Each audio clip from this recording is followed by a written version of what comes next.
as much as the pain hurts to endure now, it does get better, and it's going to be even better than your wildest dreams. This is the time where you should be the most confident. You should have the courage to try, because this is the opportunity for you to try as much as you can, as much as you want, without a lot of repercussions, generally speaking. It's important to balance having aspirations and not losing yourself in the process, and that discernment is a skill that you need to develop. I think this can be especially difficult when you're entering the workforce right after graduation, because that first year of work is humbling. Hi everyone, you're listening to Transplants, the advice podcast for 20-somethings moving to a new city and trying to navigate all the trials and tribulations that come with it. I'm your host Joyce, and today I wanted to talk about the reality of a life after graduation. Especially with grad season right around the corner, I wanted to spend some time talking to my new grads and telling you a little bit about the reality of life as a new adult, because girl, buckle up, honey. Life in general can be humbling, but those first few years right after graduating can be so jarring because you're learning so many things, experiencing so many things, and so much of what you thought you knew is not reality. And that is a very interesting thing to go through. I'm also in the spirit of, reflecting on my life post-grad for the past 3.5 years. They've been some of the best years of my life, but I've also been in the trenches. It's not been all, sunshine and rainbows. So I wanted to speak to that, but in the spirit of reflection, I'm also turning 25 tomorrow. Oh, Lord. I'm turning 25 tomorrow. By the time this episode is out, I've already turned 25, but with that, I feel like that's a big milestone, a quarter of your life, God willing.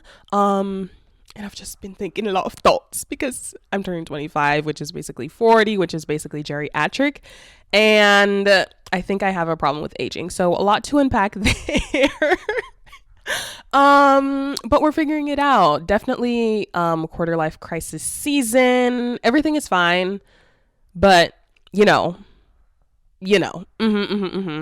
I'm dramatic, but I'm also, I don't know. We're figuring things out. There's a lot of life changes going on in my life this year. I'm in a different background if you're watching on YouTube, which I will speak to probably in a future episode.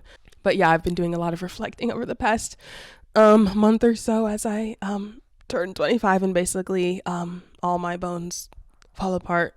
What did that guy in SpongeBob say? Every morning I wake up and break both of my arms, and then both of my legs, and then blah, blah, blah, blah, whatever he was saying. I think it was the chocolate episode. Anyways, yeah, I've just been doing a lot of reflecting and wanted to pass on some of my knowledge to you. And hopefully this resonates. A lot of this is a regurgitation of what, adults have been telling me throughout my life. But obviously I wasn't listening, because what do they know? But they did their one too. Your mom, your parents, your mentors, whatever, they did their little one too. You might want to listen to them. In addition to sharing some of that information that's been passed on to me, I want to share some of my own big sis advice with the experiences that I've endured over the past 3.5 years of life after graduation. And I'm going to be speaking from the perspective of someone who went to a 4-year university, graduated, and immediately entered the workforce after. But I think there's a lot of different nuggets that people can take away no matter what life path you are on right now. So with that being said, let's hop on into the meat and potatoes. But like I was just mentioning, there's a lot of different life paths that you can take after even graduating high school. You can go to a 4-year university, you can go to trade school, you can take a gap year, there's so many different things.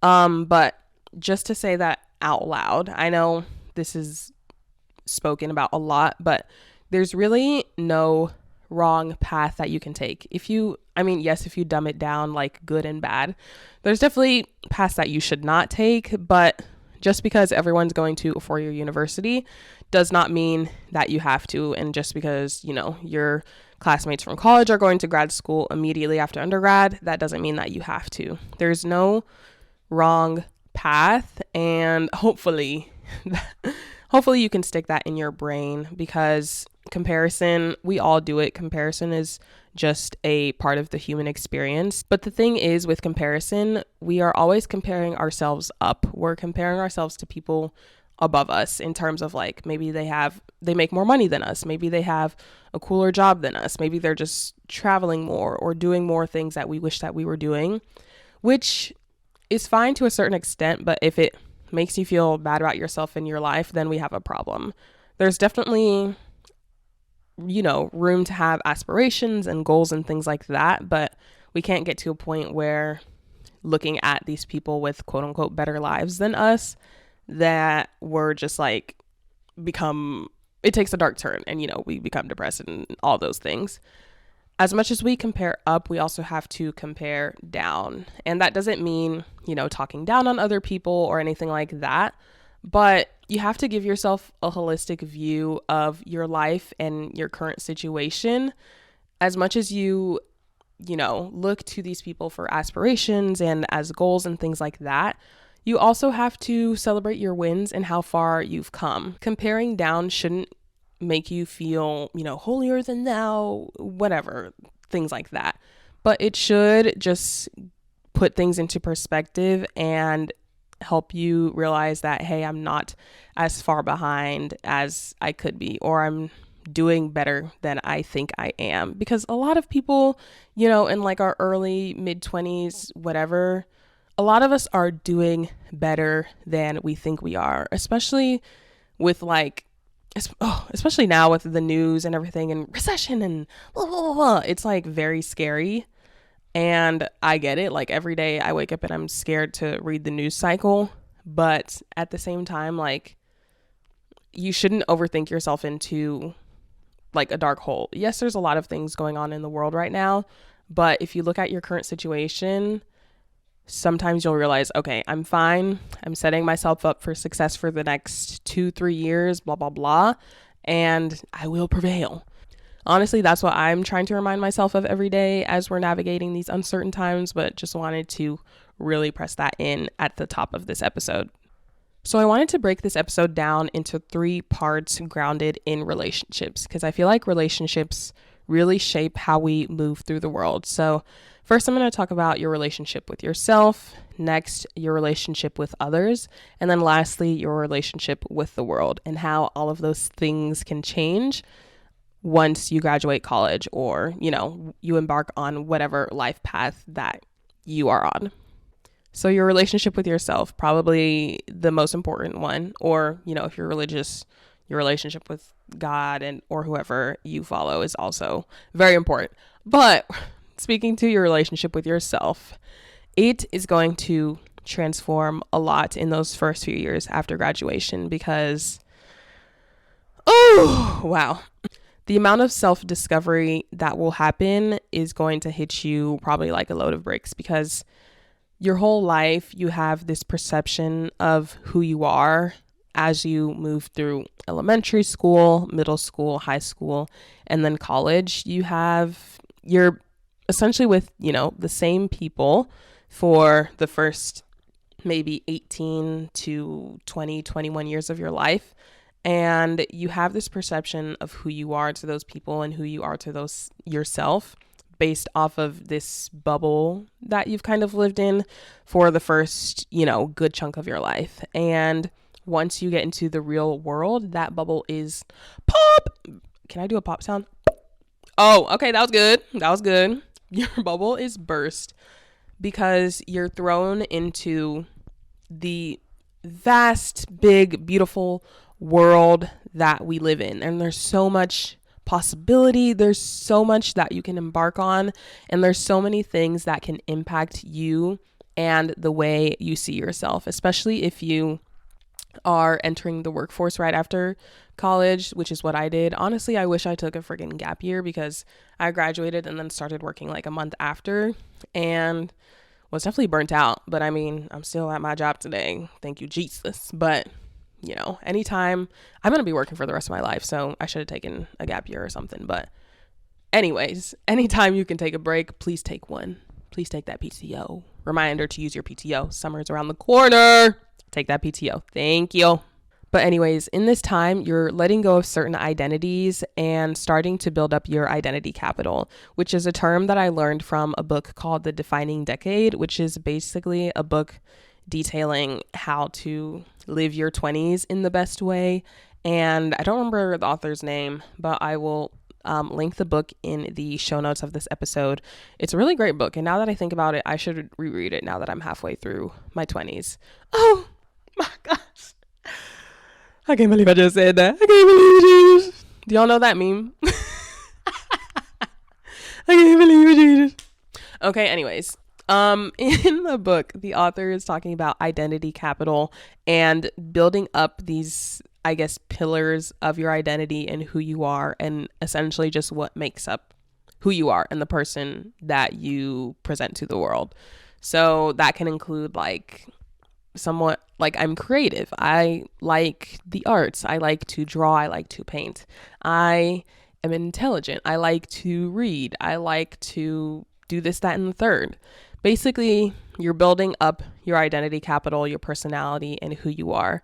And that is an ever evolving thing, I think, because say you have kids, then you add the identity of parent to who you are. But in your first few years of adulthood, while you're kind of soaking up all that the world has to offer, that is going to shift and change rapidly, day by day, week by week, month by month, because you're just in a new environment where I feel like a lot of people want to soak up all the things and do all the things and have a lot of fun, which is like great. But in the process of doing that, I think you'll learn a lot about yourself, what you really do and don't like, especially if you go into adulthood, just maintaining the same habits that you maintained in college, like partying Thursday, Friday, Saturday, which is, I mean, to each their own. But as soon as you start working a 9 to 5, girl, I don't know if your body can continue to handle that. But I mean, you do you. But the habits, the routines, the behaviors that you exhibited in college may not remain the same as you enter adulthood, which is fine. I think we as humans get so caught up in like our identity and who we are, because obviously that's very important, but it's ever evolving. And I think we don't talk about that enough. We are human beings. We learn and we grow and we change. And that's something that happens very quickly as soon as you enter adulthood, which is very exciting, but you have to give yourself room to grow, and you can't hold on to certain pieces of yourself that may not serve you anymore. It might have been a part of who you are for the first, 18, 20, 21 years of your life, and you can definitely hold space for who you were, but that may not be who you continue to be. After graduating college, and like that's a very definitive end of a chapter and then beginning of a new chapter, which is a great opportunity for you to reinvent yourself and step into whoever it is you want to become. With that being said, that comes with letting go of certain parts of your identity, which can be hard because maybe those parts have helped you heal from certain things, helped you deal with trauma, or helped you get you through hard times or things like that, but that may not serve future you. So that's just something to keep in mind when going through this massive self-discovery and learning things about yourself. Just remember to give yourself grace, because you're a human being and human beings are ever evolving. And that's just the name of the game. I think this can be especially difficult when you're entering the workforce right after graduation, because that first year of work is humbling. You really, when you step into a new role, it takes you about a year, maybe even longer, to really learn like your role. Even if it's something that you studied in college or whatever, actually being in the role is different than taking exams and taking classes and doing assignments, because now you're doing the real thing and you're not being graded on what you're doing. Instead of getting like an A or a B, you're either getting a promotion or you're getting fired. You know what I mean? And if you are a high achiever who's always, been great at everything and done extracurriculars and, this, that, and the third, when you get into your first job and it's hard for you to pick things up and you're in the process of just learning how to be a good employee and just learning the functions of your job, that can be a difficult experience to deal with because you'll start to feel, inadequate and be like, I've always been, this high achiever. I've always been able to learn things and do this and blah, blah, blah. But once you step into reality, that can be shaken up for real. I definitely experienced that when I first started working. It took me about a year to get like good, decent at my job. And even as I say that out loud, even 2 months into my job, I was like, I actually don't want to do this. So I had to continue doing the job that I didn't want to do for another, 10, 11 months until I could move into a function that I felt was like better suited for me and something that I actually wanted to do. So even that, doing something, learning a skill, learning a job that you don't necessarily want to do can be difficult because what's the point, if it's not something that you want to do. But there's opportunity within that. You're going to learn skills that you can take into whatever job or experience that you're going to do next. And I think it's hard to keep sight of that when you're in a situation that's not ideal, but it's important to remember that you're picking up skills and different things like that that'll help you in the future. But for those entering the workforce, I hope you're in a company that, is supportive to you and your growth and development, but really keep a open relationship with your supervisor. They don't have to be your best friend, but you should have open communication with them in terms of your growth and development, and you should be able to share, where you're struggling, where you want to grow and things like that. Hopefully they're in your corner because having a bad manager can really, really, really, really mess up your work experience and dictate, your quality of life, honestly. So I would encourage you to have that open and honest communication from the beginning because that'll help you navigate more difficult conversations in the future. But for those entering the workforce, please give yourself grace as you're learning new things for the first time, especially if you are a higher achiever like myself. You have the rest of your life to work and the rest of your life to be really, really good at your job. It's okay if you're not really good within the first year or two. That's fine because it takes, a lifetime to get to director or CEO of like a big corporation. You know what I mean? You're going to be working for the rest of your life. So take it one step at a time, take a deep breath, and you're going to be fine. I definitely want you to, have aspirations and continue to, work hard and have something that you aspire to, but remember to balance improvement with presence. I think that applies to, the workforce, but also just our lives outside of work, our lives in general, especially in those first few years of adulthood and being in our 20s, especially with, again, social media. We're seeing people, especially influencers being flown out to different things and blah, blah, blah. And yes, it's great to have something to aspire to and to want to improve your quality of life. But if you keep, hustling, grinding, this, that, and the third, you're going to lose out on what's right in front of you. It's important to find that balance between, hustling, doing the grind, but also embracing the season of life that you're in. This might look a little bit different if, you're trying to build your own company, build a startup. The life of an entrepreneur is a little bit different than like someone working a 9 to 5 and that's all they do. It's gonna look different for everybody, but I just want to implore you to, yes, have aspirations to work towards, but also remember to embrace what is right in front of you because it'll quickly pass you by. In addition to that, you should also think about what you're aspiring to, especially if it's something that you've been aspiring for a long time. Is that something that you really want? Or is that something that the internet, society, your friends, your family is telling you that you want? This new chapter that you're in is, a new beginning where you can really reflect on like your life and what you want out of your life. And if the improvement, the aspirations that you've been aspiring towards aren't really what you want, then hello, we got to reconfigure. You know what I mean? So really take the time and develop the discernment to understand what you want for yourself versus what other people are telling you that you want for yourself.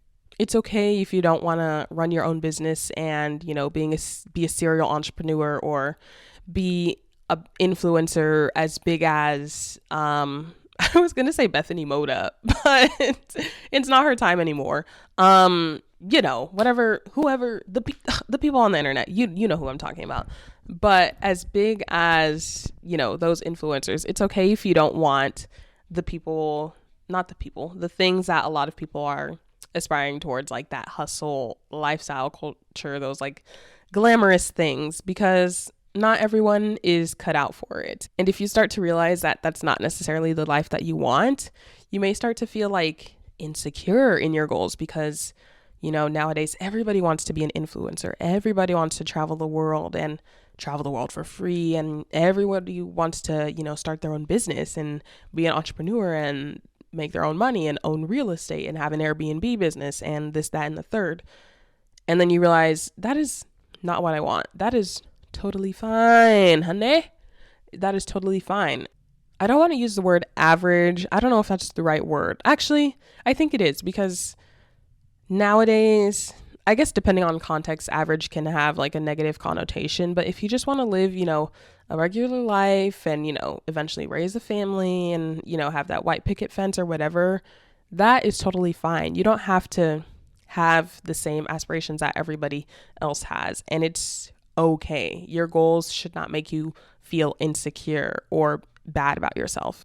To wrap up this first section, your relationship with yourself, in conclusion, is going to grow and develop a lot, and you have to give yourself room to do so. I personally, love journaling and self-reflection and all that stuff. But if journaling isn't for you, like the physical writing of words, maybe try a video diary or taking pictures, like a cute little photo album. Everybody and their mama nowadays has a cute little digi camera. Why don't you take pictures, print them out, put them in a cute photo album? Whatever it is that whatever method you want to use to track your life and document your life. I feel like recording your life and documenting your life is a lost art that is now kind of coming back with, these digital cameras and different things like that. But documenting your life and the experiences that you go through is such a beautiful and like therapeutic process. One, like future generations, if you have kids, that's such a beautiful gift and memento to give them as a representative of you and like their heritage and where they came from, but also just for yourself to see how far you've come, how much you've grown as a person is such a beautiful experience. I love going back and reading old journal entries, even from when I was 12, and writing about stupid things about dumb boys and dumb teachers and things like that. That is going back and reading those things. It's crazy to think about how much your life can change within the span of 10 years or even 1 year. So much can happen in 365 days, girl. It's really crazy, but I hope that in this next season of life, you really give yourself permission and room to just be and do whatever it is you want to do. Just explore and do all the things, but also remember that you're a human being. You're going to make mistakes, which is fine, but you have to, allow yourself to make those mistakes and learn from them. You're going to grow and change a lot, and how you show up for yourself will affect how you show up for others, which brings us into our next chapter, your relationship with others and how that changes after graduation. I think the big thing that people talk about in the terms of relationships in adulthood and like after graduating is friendships. And the topic of conversation is always how hard it is to make friends as adults. And yeah, girl, it is hard because when you're young and when you're going through your life, you have the privilege of proximity, because when you're going through kindergarten, elementary school, middle school, high school, college, you have the luxury of proximity and seeing the same people every single day. Some people you live around the street from, some people you're in the same clubs with, this, that, and the third. You're with the same people all the time and you're close to them physically. So it's easy to make relationships out of the people that you're with in a given situation. But then all of that changes once you graduate because everyone goes on different paths. Some people stay at home. Some people move across the country. Some people move down the street. Some people move abroad. Everyone goes on different paths. And when that happens, you do not have the luxury of proximity anymore. And your friendships come down to three main things. I stole this from Miss Mel Robbins and all of the amazing work that she's been doing. But in a recent podcast that I listened to that she was on, she talked about how friendships come down to three things when you're an adult: proximity, time, and energy. When you graduate, you may not necessarily have that proximity anymore because, like I just mentioned, people go on different paths and they end up in different spaces physically.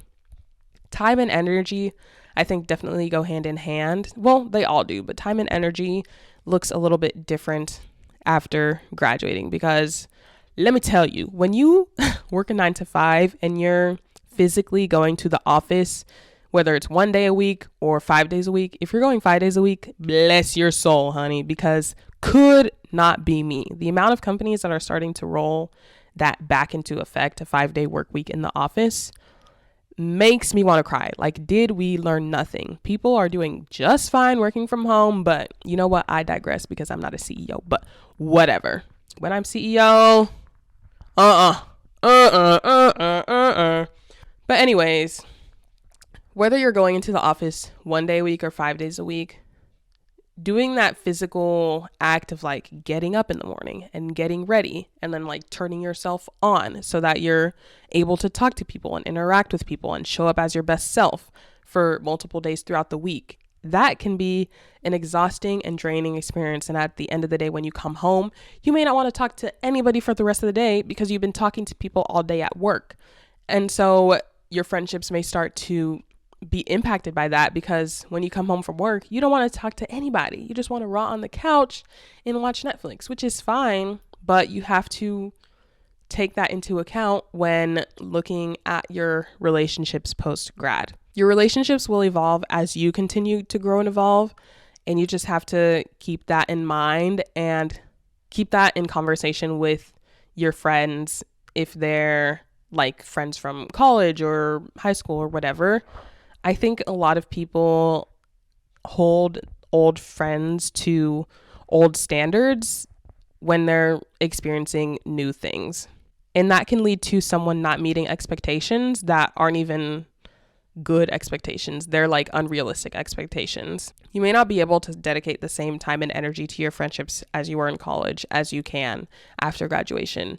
And that's fine. That can definitely, impact certain friendships if they weren't as strong bonds, and people will start to, fall off like flies, and you may not talk to people for a while or like, the rest of your life or whatever, which is fine. I think I talked about this in an episode in season 1, but I'm someone who I can get attached to people pretty quickly, whether I've known you for 2 days, 2 weeks, or 2 years.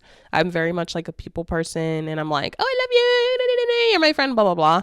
But this is a time that you should really start to evaluate how you use the word friend, because you may be using it too lightly, which I am guilty of. Like, to me, everybody's my friend, but in reality, everybody is not my friend. Some people are acquaintances. Some people are just coworkers. Some people are just, Sally that you met on the street yesterday. You know what I mean? Like, not everyone is your friend, and having that discernment will help you kind of evaluate what friendships you really want to continue to invest in after graduating, and which can, you don't have to put as much time and energy into.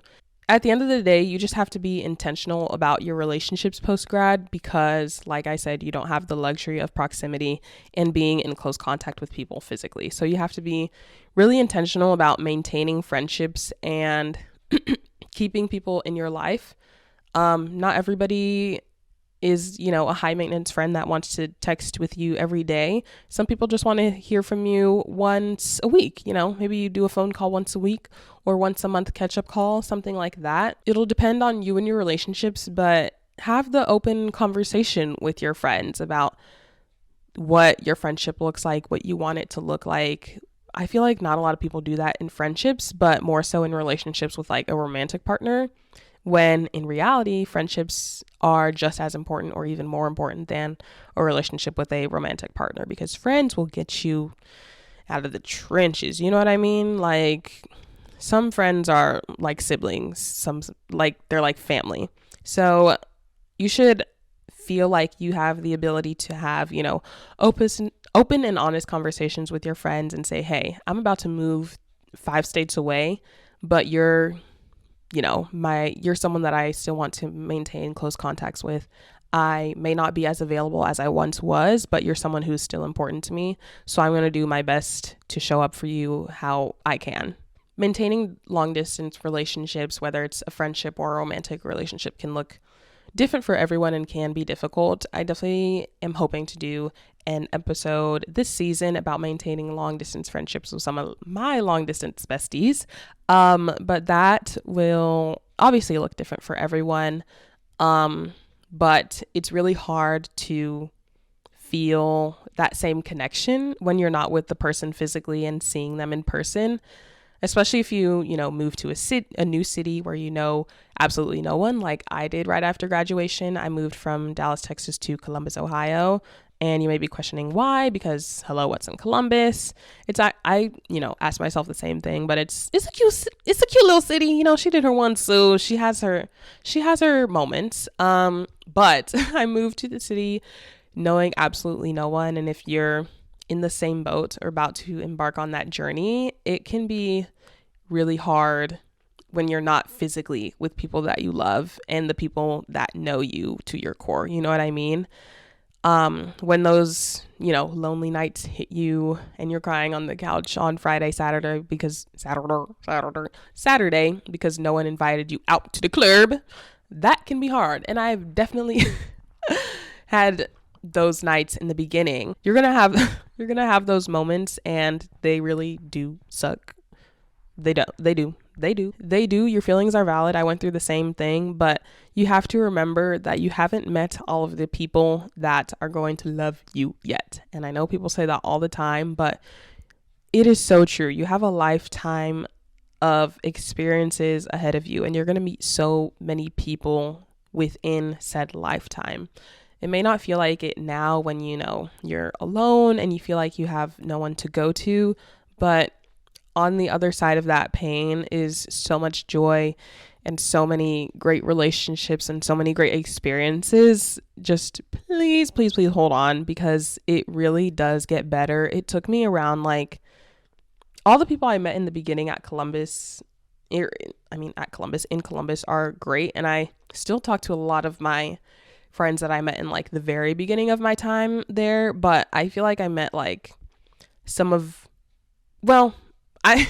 I'm trying to navigate my words well, because I don't want any person in particular to listen, like my friends to listen to this and feel offended that I'm not talking about them or feel like I'm shading them. But anyways, it took me 2-3 years to find really amazing, solid people that I'm you're gonna be my bridesmaids. There's definitely my friends listening, there's definitely people I've met, in my first year at Columbus that I definitely want to be my bridesmaids. But there's also some people that I met in year 3 of Columbus that I'm oh, you're in my life for life, ride or die type thing. Knowing that there's still so much possibility can be hard to maintain sight of, but there's so girl, boy, them, they, them. There's 7 billion people in this world. There are more than just the 10 people from, high school, college, or hometown that are going to love you. There's so many people you're going to meet that are going to be your tribe, your core people. There's so much potential out there, and you just have to see it. That anecdote is something that I recently told one of my younger brothers. He recently moved from our home in Texas to the DMV area to start his first job at undergrad, and we're all so proud of him. But he is going through it right now because he's only been there for maybe 6 or so months, and he is going through a breakup. In addition to that, one of the first few people he's met that he feels really knew him is moving out of the state to a new state.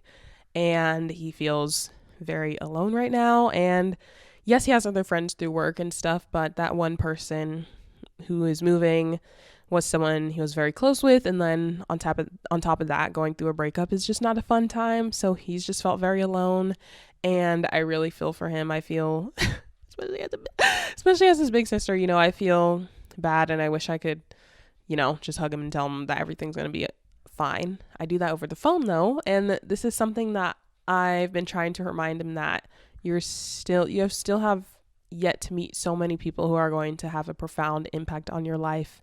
You're going to meet so many, oh, not the home phone ringing. Hopefully you can't hear that, but you're going to meet so many incredible people. Girl, don't play with me right now. As much as the pain hurts to endure now, it does get better, and it's going to be even better than your wildest dreams. Your relationship with yourself and your relationship with others really impacts how your relationship with the world manifests. And in those first few years after graduation, you're really just trying to figure things out. You're, figuring out your place in the world, how you want to move within the world, what you believe in, what you aspire to have. And in the pursuit of all of that, something that I feel like always comes up is fulfillment and purpose, especially in conversations with my friends. We as human beings, I feel like, have a lot of conversations about purpose and wanting to find our purpose and live a purposeful life and things like that. When, I don't know, maybe this is a conversation for another day, but could one argue that our purpose is just to, live our life and live the human experience, and that's it? I don't know if that's a spiritual take and God just wants you to, live your life and be good and blah, blah, blah. But I don't know. Purpose is just this grandiose thing that it can be hard to wrap your head around. And I just want you to make sure that you don't get too caught up in, your life's purpose and trying to figure out your life's work, because in the pursuit of trying to figure that out, you might lose yourself in the process. It's kind of like I talked about earlier in the episode. It's important to balance having aspirations and not losing yourself in the process. And that discernment is a skill that you need to develop. And hopefully you develop it quickly so that you avoid making certain mistakes that, could impact you long term. At the end of the day, we're all just trying to make it. And as long as you're trying your best and, learning from your mistakes, that's all we can really ask. These first few years will definitely try your confidence and shake up your sense of confidence, your sense of self, your sense of the world. But I think Mel Robbins said this as well, but confidence is the courage to try.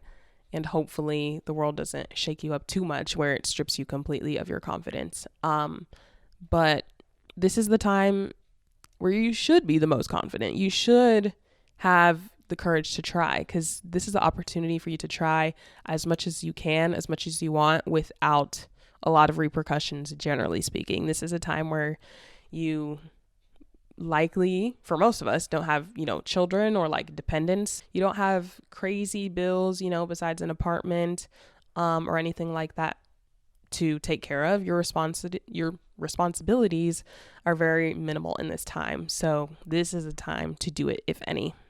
Just remember to be very intentional in how you navigate the world, how you navigate relationships, whatever it may be, the events you would decide to attend, the career you decide to pursue. Be intentional in, all the pursuits of your life, but also remember that those pursuits can change and those plans can change because you are changing every single day. In the process of that change, give yourself grace to mourn what once was, because you just graduated college. First of all, congratulations. But also, I still miss, my college friends and my college life and being in the dorm as much as it was a shoebox. That was such a fun time. And I definitely look back on it with fond memories, good and bad. But college is such a important time in someone's life for the people that go, especially if you live on campus and, do all the things. But college is such a fun time. And, you meet so many people, you do so many great things, but it's not like the peak of your life. There's still, your life is going to get so much more fun because hopefully, you won't be a broke college student and you can actually spend money on fun things and trips and different things like that. But give yourself, the time and space to mourn this chapter of your life that you're leaving, but also be excited. Like, as much as adulthood is scary, and I hope I didn't scare anyone with this episode. As much as it is scary, there's so much opportunity and so much possibility. Like, you should be excited for this new chapter that you're about to embark on. And I hope that this episode energizes you and gives you just a couple of things to think about. Not anything that is gonna, derail you, but hopefully gives you, some energy to pursue whatever it is you want to pursue.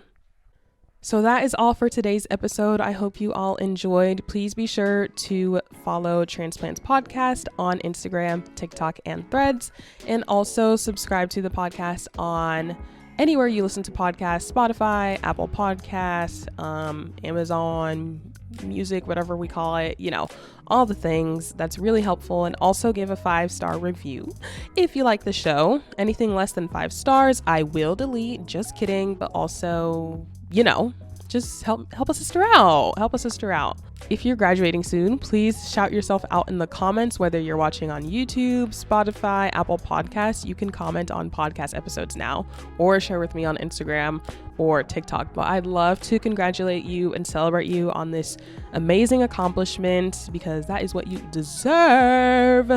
But yeah, best of luck. And remember, you're not as alone as you think.